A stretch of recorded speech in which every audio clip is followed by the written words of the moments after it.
I wake up in the morning and I want to reach for my phone. But I know that even if I were to crank up the brightness on that phone screen, it's not bright enough to trigger that cortisol spike and for me to be at my most alert and focused throughout the day and to optimize my sleep at night. So what I do is I get out of bed and I go outside.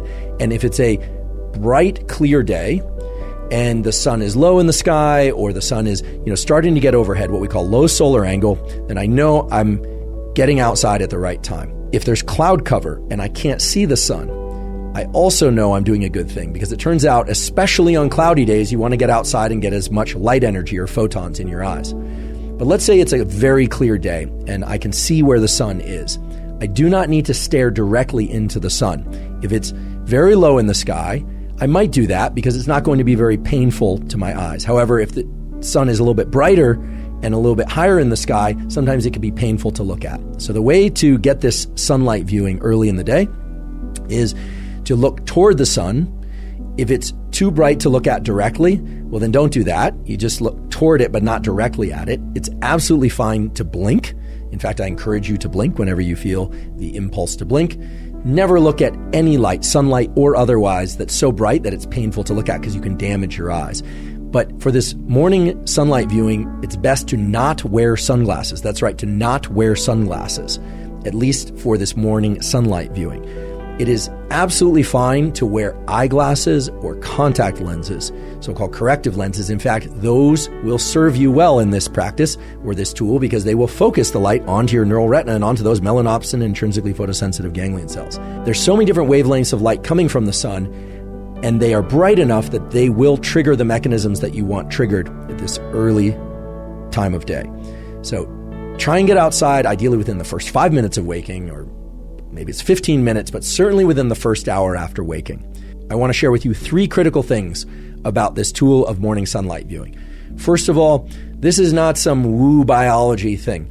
This is grounded in the core of our physiology. There are literally hundreds, if not thousands, of quality peer-reviewed papers showing that light viewing early in the day is the most powerful stimulus for wakefulness throughout the day, and it has a powerful positive impact on your ability to fall and stay asleep at night. So this is really the foundational power tool for ensuring a great night's sleep and for feeling more awake during the day. Second of all, if you wake up before the sun is out, you can and probably should flip on artificial lights in your internal home environment or apartment or wherever you happen to live if your goal is to be awake. Right? If you wake up at 4 a.m. and you need to be awake, well then turn on artificial lights. Once the sun is out, however, once the sun has risen, then you still want to get outside and view sunlight. Some of you will wake up before the sun comes out, and if you're asking whether or not turning on artificial lights can replace sunlight at those hours, unfortunately, the answer is no. Unless you have a very special light, we'll talk about what kind of light, the bright artificial lights in your home environment are not, I repeat, are not going to be sufficiently bright to turn on the cortisol mechanism and the other wake-up mechanisms that you need early in the day. The diabolical twist, however, is that those lights in your home or apartment or even on your phone are bright enough to disrupt your sleep if you look at them too late at night or in the middle of the night. So there's this asymmetry in our retinal, our eye biology, and in our brain's biology, whereby early in the day, right around waking, you need a lot of light, a lot of photons, a lot of light energy. And artificial lights generally just won't accomplish what you need them to accomplish. But at night, even a little bit of artificial light can really mess up your so-called circadian, your 24-hour clocks, and all these mechanisms that we're talking about. So if you wake up before the sun is out and it's still dark, please turn on as many bright artificial lights as you possibly can or need, but then get outside once the sun is out. On cloudy days, you especially need to get outside. I repeat, on cloudy days, overcast days, you especially need to get outside and get sunlight. You just need to get more of it. Now, how much light and how much light viewing do you need? This is going to vary depending on person and place, literally where you live on Earth, whether or not there's a lot of tree cover, whether or not you're somebody who has sensitive eyes or less sensitive eyes. It's really impossible for me to give an absolute prescriptive, but we can give some general guidelines.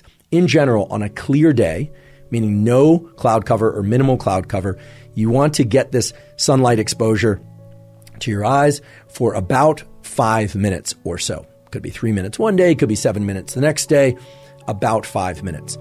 On a day where there's cloud cover, so the sun is just peeking through the clouds or it's more dense cloud cover, you want to get about 10 minutes of sunlight exposure to your eyes early in the day.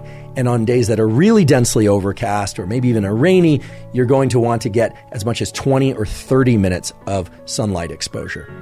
Another key thing is do not forget about, just don't try and get this sunlight exposure through a windshield of a car or a window, whether or not it's tinted or otherwise. It takes far too long. It's simply not going to trigger the relevant mechanisms.